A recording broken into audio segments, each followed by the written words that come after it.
আজিৰ দিনটো সোণালী আখৰে লিপিবদ্ধ হ'ব অসমৰ বিধানসভা। কাৰণ অসমৰ মাননীয় মুখ্যমন্ত্ৰী ডক্টৰ হিমন্ত বিশ্ব শৰ্মা ডাঙৰীয়াই যি এক সংকল্পক বাস্তৱ ৰূপ দিবলৈ আজি যি ইউনিফৰ্ম চিভিল কোডৰ জৰিয়তে অসমৰ প্ৰগতি উন্নয়নৰ লগতে মহিলাসকলক সুৰক্ষিত কৰাৰ প্ৰয়াস কৰিছে, নিশ্চিতভাৱে আমি সৌভাগ্যৱান যে আজিৰ এই বিতৰ্কত আমি অংশগ্ৰহণ কৰিবলৈ সুবিধা পাইছোঁ।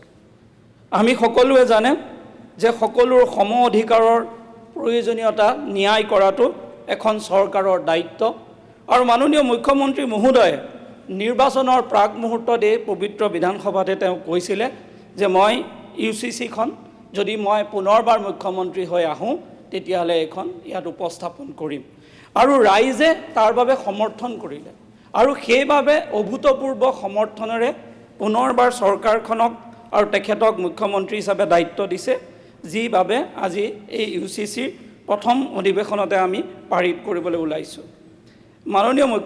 মাননীয় মুখ্যমন্ত্ৰী মহোদয়ৰ যি দূৰদৰ্শী চিন্তা, তাত আমি সকলোৱে খুব আন্তৰিকতাৰে তেখেতক ধন্যবাদ আৰু কৃতজ্ঞতা জ্ঞাপন কৰিছোঁ। এতিয়া য'ত আৰ্টিকল 25ৰ কথা কৈছে যে আমাক আৰ্টিকল 25 তাত আমাৰ ইয়াত অধিকাৰ খৰ্ব হৈছে, কিন্তু আৰ্টিকল 25 এবছলুট নহয় অধ্যক্ষ মহোদয়। যদি আৰ্টিকল 25, 26 আমি যদি ৰাখোঁ, কিন্তু ইয়াক এবছলুট হ'ব নোৱাৰে। ইয়াৰ ওপৰতো আমাক ইয়াত ৰিজনেবল ইয়াত ৰেষ্ট্ৰিকশ্যন দিয়া হৈছে যে ৰিজনেবল ৰেষ্ট্ৰিকশ্যন কি হ'ব, যদি পাব্লিক অৰ্ডাৰ, যদি health, morality, social welfare reform আৰু ছেকুলাৰ এছপেক্টটো ইয়াত থাকিব লাগিব।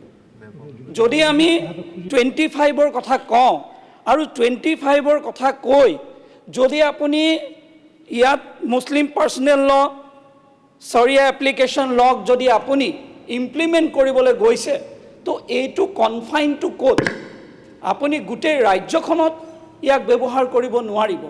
আজি চাওক, যি এই আইনৰ দ্বাৰা পৰিচালিত হোৱাৰ পিছত মাননীয় মুখ্যমন্ত্ৰী মহোদয়ে এটা টুইট দিছে। সেই টুইটত আমি যদি সকলোৱে চাওঁ, তাত যদি আমি দেখা পাওঁ যে হেল্থ ইছ্যুটো আপুনি যদি কনচিডাৰ কৰে, তাত তেওঁ নিজে ইয়াত কৈছে যে টিনেজ প্ৰেগনেঞ্চি যি বৰপেটাত 28.7% আছে, ধুবুৰীত আছে 27.9% আৰু গোৱালপাৰাত 24.1%। আজি এগৰাকী মহিলা প্ৰতিনিধি তেওঁলোকৰ বেবী বেগম বাইদেউ আহিছে, তাত ধুবুৰীত প্ৰেগনেণ্ট 14 এজত, এজ দ্য এজ অফ 14 এগৰাকী মহিলা প্ৰেগনেণ্ট হৈছে। যদি আৰ্টিকল 25, 26ৰ কথা কৈছে, কিন্তু তাততো গ্ৰাউণ্ড থাকিব। আপুনি ৰাজ্যখনকতো এনেকৈ পিছফালে কালি কৈছিলে MMR IMRৰ কথা, এইটো নিম্নগামী কৰিবৰ কাৰণে কিমান চৰকাৰে প্ৰয়াস কৰিছে, কিন্তু এয়া নিম্নগামী কৰাৰ ক্ষেত্ৰত আজি আমাক ইউচিচিৰ দৰে আইনৰ প্ৰয়োজন হ'বনে নহ'ব?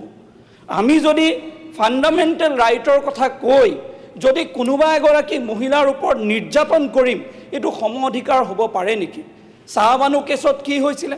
সুপ্ৰিম কোৰ্টে কোৱাৰ পিছতো সংখ্যাৰ বলত আপোনালোকে সেয়া পালন নকৰিলে, যাৰ পৰিণতিত আজি এই পৰ্যায় আহিছে।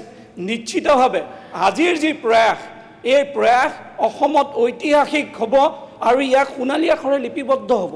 সেইবাবে মাননীয় মুখ্যমন্ত্ৰীয়ে যি প্ৰয়াস কৰিছে, নিশ্চিতভাৱে আমি আশা কৰিম যে য'ত আপোনালোকে জানে আপোনালোকৰ চৰকাৰ থকা অৱস্থাত 86ত আপোনালোকে CRPCক নাল এণ্ড ভইড কৰিবৰ কাৰণে এখন আইন আনিছিলে, যাক আপোনালোকে নাম দিছিলে Muslim women protection and right on divorce. এই আইনখনৰ জৰিয়তে মহিলাসকলক, গোটেই ভাৰতবৰ্ষৰ মহিলাক তেওঁলোকক পিছ পেলাই লৈ গৈছিলে। এই পৰিৱেশৰ পৰিৱৰ্তন মাননীয় মুখ্যমন্ত্ৰী মহোদয়ে অসমত কৰিব বিচাৰিছে।